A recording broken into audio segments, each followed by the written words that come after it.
There are 4 ways capital can be used, and we're going to find out what they are now. Welcome to our summary of Chapter 5 of Book 2 of The Wealth of Nations, of the different employments of capital. The first use of capital is to produce raw materials, on farms, from mining or from fisheries. The second is capital can be used to manufacture those raw materials into goods for consumption. The third use is to distribute those raw materials and finished goods from where they were manufactured to where they will be consumed. And the last use is to divide those raw materials and finished goods into portions to meet the demand for them. The first is done by farmers, miners and fishermen. The second by manufacturers, the third by wholesalers, and the last is done by retailers. Each of these is needed to support the other 3. If no capital is available for producing raw materials, there will be no materials to be manufactured into goods. If there are no manufacturers, there will be no way to process the raw materials into something that can be used. And if there was no way of distributing raw materials and finished goods to those who need them, there would be no revenue to support the people who produce those goods. To show the importance of a retailer who parcels out products to consumers, Smith gives the example of a butcher. If there was no butcher, people would have to buy a whole cow or a whole sheep when they wanted meat. We can extend his example to see how all of those in the chain that ends with the consumer rely on each other. The farmer raises the cow, but he needs the slaughterhouse to process it into meat, and the butcher needs a distributor to transport the carcass to his shop. This is an extension of the first idea Smith explained in The Wealth of Nations, the division of labour.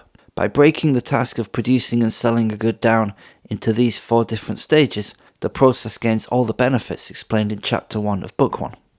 At the time Smith was writing, retailers and merchants were looked down on by many as people who produced nothing themselves that added to a nation's wealth. Smith explains, though, that by specialising in that task, they freed up those who did produce goods to concentrate on their tasks. All these 4 ways of using capital are productive, but for Smith, the most productive use is in agriculture.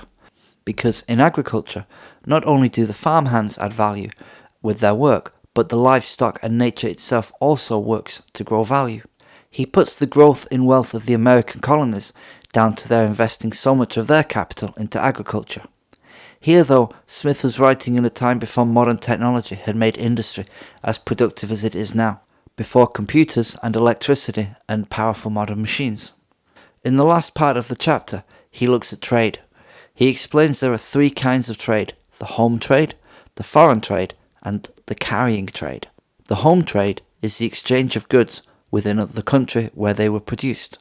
Foreign trade is selling domestically produced goods abroad and importing foreign goods to sell at home.